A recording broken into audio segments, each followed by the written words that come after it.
Welcome to என் சமையல். இன்னைக்கு நம்ம பார்ப்பது என்னன்னா கத்திரிக்காய் மசாலா. அதுக்கு தேவையான பொருட்கள் என்னன்னா தனியா 2 ஸ்பூனு, வரமிளகாய் 10 to 12, முந்திரி பருப்பு 2, இது கருஞ்சீரகம், கசகசா உங்களுக்கு விருப்பம்னா போட்டுக்கோங்க, இல்லைன்னா வேண்டாம். மிளகு 1 ஸ்பூனு, சோம்பு 1/4 டீஸ்பூனு, சீரகம் 1 ஸ்பூனு, 3 லவங்கம், 1 சிறு துண்டு பட்டை, 1 கல்பாசி, அன்னாச்சி பூ 1, ஏலக்காய் 2, பூண்டு 6 to 7 பல்லு, 1 சிறு துண்டு இஞ்சி, தேங்காய், வெங்காயம் 2 சின்ன வெங்காயம் நான் நறுக்கி வச்சிருக்கேன், தக்காளி 2 தக்காளி, தாளிக்கிறதுக்கு எண்ணெய், தேவையான அளவு உப்பு, கத்திரிக்காய் 1/4 kg. கடாயை அடுப்பில் வச்சாச்சு. இப்போ நம்ம அந்த மசாலாவை பூரா வறுத்துக்கலாம். அதுக்கு 1 ஸ்பூன் நம்ம எண்ணெய் விட்டுக்கலாம்.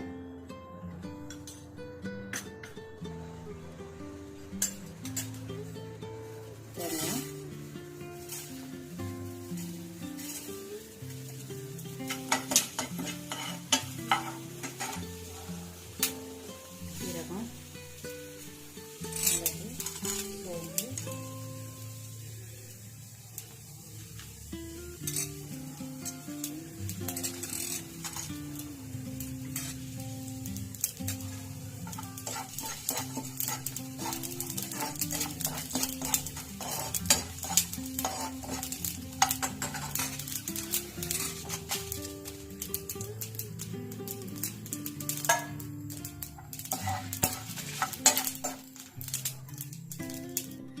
நல்லா வதக்கியாச்சு. இதை ஒரு தனியாக நம்ம எடுத்து வச்சுக்கலாம். அப்புறம் நம்ம தக்காளி, வெங்காயம் இதெல்லாம் நம்ம வதக்கி எடுத்துக்கலாம்.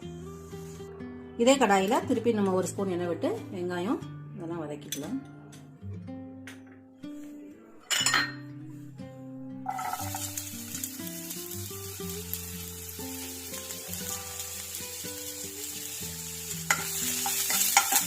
பூண்டு, இஞ்சி,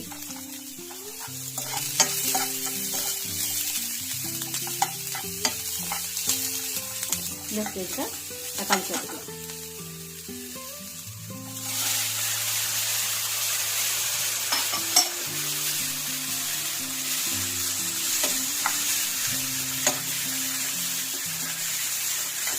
இதை வதக்குனதுக்கப்புறம் இறக்க போகிறதுக்கு முன்னாடி தேங்காய் சேர்த்து இறக்கிக்கலாம். ஏன்னா தேங்காய் வந்து ஃபஸ்ட்டே வதக்கக்கூடாது, அது மாதிரி நல்லா இருக்காது. இது வதக்கியாச்சு. இப்போ தேங்காய் சேர்த்து ஒரு வதக்கி ஆஃப் பண்ணிடலாம் அடுத்து.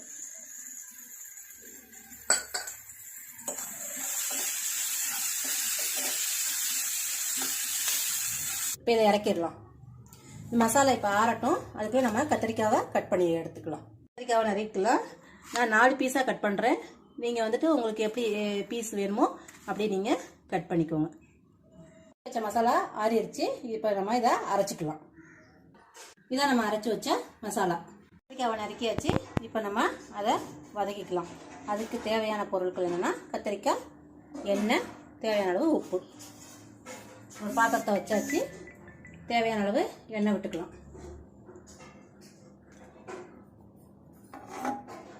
கத்திரிக்காவை நம்ம போட்டுக்கலாம்.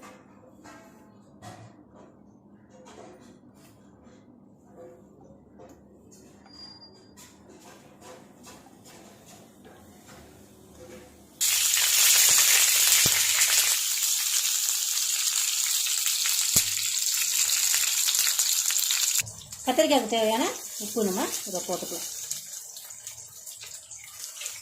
போட்டு ஒரு வதக்கி விட்டுருவோம்.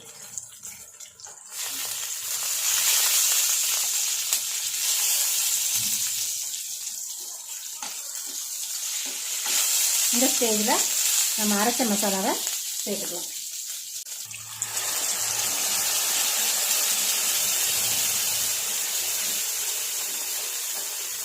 தேவையான அளவு தண்ணி விட்டுக்கலாம்.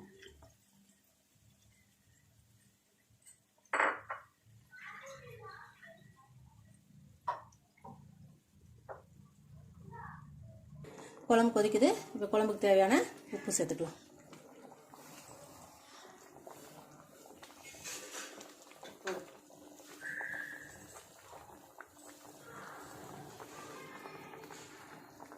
மசாலாவும் பிரிஞ்சு வந்துருச்சு. இந்த ஸ்டேஜில் இறக்கிடலாம். குழம்பு வந்து ரெடி ஆயிடுச்சு. கத்திரிக்காய்லாம் நல்லா வெந்துருச்சு பாருங்கள்.